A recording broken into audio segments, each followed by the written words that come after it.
Everyone, good morning to all of you. Civil GS classes में आप सभी का स्वागत है। आज की हम अपनी क्लास में मिडेवल इंडिया को कंप्लीट करेंगे, यानी कि मिडेवल इंडिया का जो मोस्ट इंपॉर्टेंट टॉपिक है उसे हम कवर करेंगे। मध्यकालीन भारत के जो वंश हुए हैं उनको किसने स्थापित किया है उसको हम आज स्टडी करेंगे। दो ट्रिक्स के साथ हम पहली ट्रिक में अपने कुछ वंशों को स्टडी करेंगे क्रम वाइज, कि कौन सा वंश पहला था कौन सा लास्ट था और उनकी डेट जो है कब से कब तक रहे हैं उनको स्टडी करेंगे। उसके बाद दूसरी टिप से हम हिस्ट्री के उन संस्थापकों के बारे में पढ़ेंगे जिन संस्थापकों ने इन वंशों को स्थापित किया है। ठीक है, तो शुरू करते हैं हम आज की अपनी पहली ट्रिक। पहली ट्रिक है हमारी बहुत ही आसान है, जिससे कि हमारे जितने भी ये वंश हैं वो कवर हो सके। तो पहली ट्रिक है हमारी, गुल खिले तुम शायद लोगे। गुल खिले तुम शायद लोगे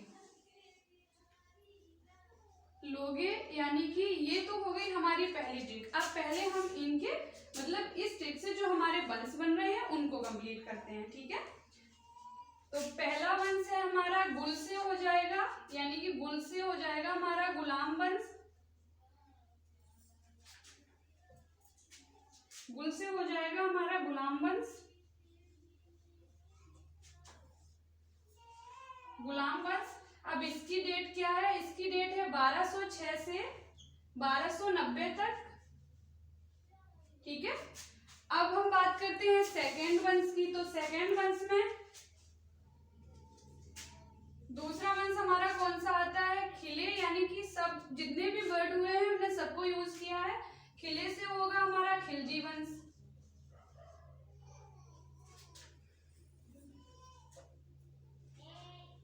खिलजी वंश,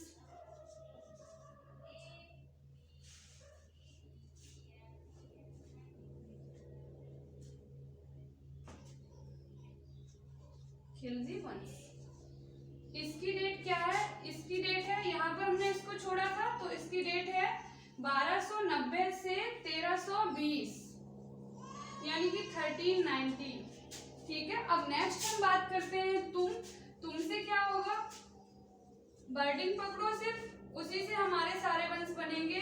तुमसे होगा तुगलक वंश। गयासुद्दीन तुगलक याद आ रहा होगा कुछ। इस वंश को हम पढ़ेंगे 1320 से 1398 तक।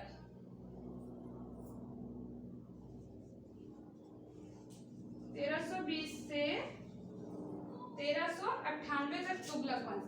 अब हमारा शायद से क्या बन रहा है? तो शायद यानी कि सैयद, फोर्थ हमारा वंश होगा उसको सैयद वंश, यानी कि सैयद वंश है फोर्थ। ठीक है, तो सैयद वंश की डेट कितनी है? तो सैयद वंश की डेट है 1398 से, जिस वंश को जहां पे छोड़ा है वहीं से डेट को लेते हैं। 1398 से 1451, यानी कि 1451। ठीक है, ये हमारा शासनकाल कब से कब तक रहा है उसके बारे में हमने आपको क्रम वाइज यानी कि डिटेल में हम ये गुलाम वंश छूटा था 1290 में, ये शुरू हो गया खिलजी वंश, इन्होंने स्थापित कर लिया। डिटेल में हिस्ट्री पढ़ाएंगे तब हम आपको बताएंगे कि कैसे कैसे इनमें युद्ध हुआ। उसके बाद ही दूसरे शासक ने अपने वंश को न्यू वंश यानी कि स्थापित किया है। तो इसको 90 में छोड़ के इसको 90 में खिलजी वंश ने, मतलब जलालुद्दीन जो खिलजी हुए थे उन्होंने खिलजी वंश स्टार्ट कर दिया था। अब उसके बाद इन्होंने 1390 में यानी कि छोड़ दिया। उसके बाद 1390 में गयासुद्दीन तुगलक आए, उन्होंने 1390 में तुगलक वंश की स्थापना की है। 1398 तक जब ये रहे हैं। सैयद वंश 98 में शुरू हुआ है 1451 तक। अब हम बात करते हैं लास्ट, यानी कि लोगे, इसको भी यूज किया है। लोगे से होगा हमारा लोदी वंश। हिस्ट्री का बहुत इंपॉर्टेंट टॉपिक है, इसको बिल्कुल भी मिस ना करें। लोदी वंश 51 में छोड़ा था, तो 1451 से ये रहा है 1526, यानी कुछ याद आ रहा है? 1526 पानीपत का प्रथम युद्ध। बाबर और इब्राहिम लोदी, हमने अपनी एक नेक्स्ट वीडियो में बताया भी था कि कैसे बाबर ने पानीपत के युद्ध में इब्राहिम लोदी को परास्त किया था। तो ये 26 तक रहा है, मतलब बाबर यानी कि मुगल का था हमारा 1526 में बाबर आ चुके थे, मुगल वंश स्थापित किया था, वो हम बाद में पढ़ेंगे। फिलहाल हम अभी दिल्ली सल्तनत के कुछ वंशों को स्टडी करते हैं और आगे हम दूसरी ट्रिक की बात करते हैं। अब इनके संस्थापकों की बात कर लेते हैं, ठीक है। इनके संस्थापकों की बात करें तो ये तो इस ट्रिक से ये हो गया। अब दूसरी ट्रिक से हम इनके संस्थापक पढ़ेंगे कि इन वंशों को किसने स्थापित किया। ट्रिक सेकंड यूज करते हैं कि कुमारी, सेकंड ट्रिक है हमारी कुमारी, जरीना,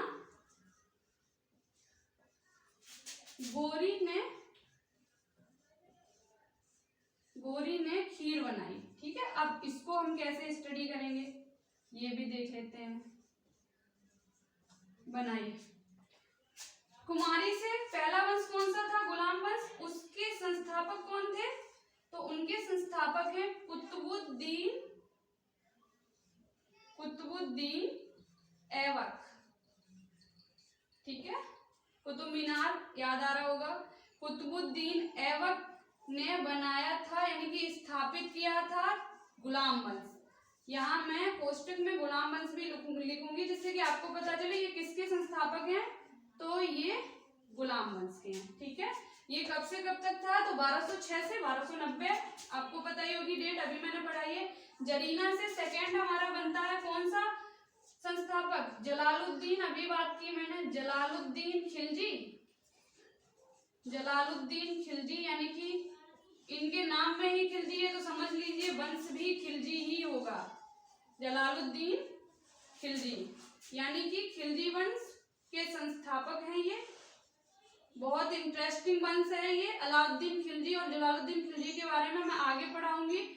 आगे आता है गोरी, तो गोरी से हो जाएगा, तुगलक वंश की बात की थी मैंने, गोरी से हो जाएगा गयासुद्दीन तुगलक, ठीक है। इनके नाम में क्या आता है? तुगलक, तो ये तुगलक वंश के संस्थापक हो गए। ये हो गए हैं तुगलक वंश के संस्थापक,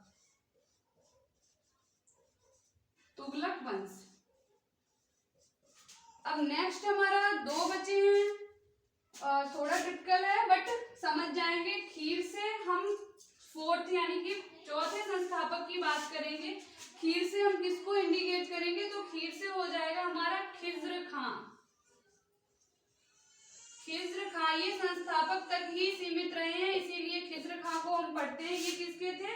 तो खिज्र खां। चौथा वंश हमारा कौन सा था? शायद याद कर लो, शायद यानी कि शैयद वंश, ठीक है। अब बनाई यानी कि फोर्थ वंश को भी हम यहाँ पर लेंगे, सॉरी फिफ्थ है ये। तो पांचवा कौन सा था? बनाई से बहलोल लोदी,